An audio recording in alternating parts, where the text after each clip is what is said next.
In this video, we're asked to find a function g of x such that g prime of x equals e to the negative x squared and g of 3 equals 4, and then use it to find g of 5.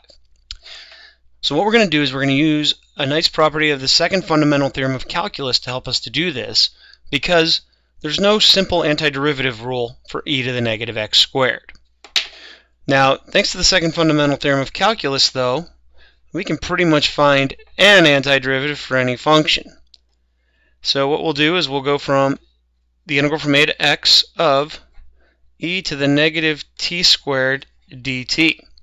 That's an antiderivative. The general antiderivative would be plus c. The reason this works is because by the second fundamental theorem of calculus, g prime of x is e to the negative x squared. So we've met that criteria. The other thing we need to do is make sure that g of 3 equals 4. It's a very nice little property of integrals we're going to use here.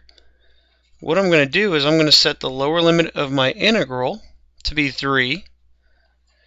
And what that's going to do for me is now, if I go to calculate g of 3, I'd be going from 3 to 3 on my integral, and when the limits are the same, the integral is 0. So currently, the way it's written, g of 3 would be 0, but we want g of 3 to be 4, so I'm just going to add 4 here for my c. And that now satisfies my second criteria, because now g of 3 is 4.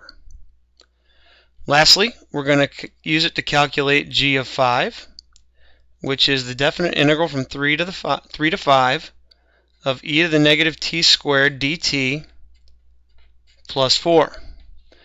Now, this is something we can calculate because this is a definite integral. We can use numerical integration, or we can use some sort of technology. I'll go ahead and do it in the graphing calculator. So first thing I'll do is I'll plot my graph e to the negative x squared, and I'll do second calculate, and you see number 7 there is a definite integral, and then it asks for my lower limit, which is 3, my upper limit, which is 5, and there it gives me my definite integral. Now it turns out the definite integral for this is very small, and then we're adding 4 to this number.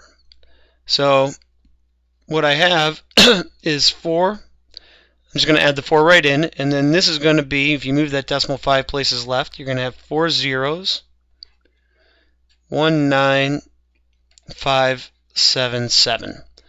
So this problem is intended to do two things. Number one, show you how we can find a general antiderivative for any function, and two, show you how we can find a value for that antiderivative given some initial condition.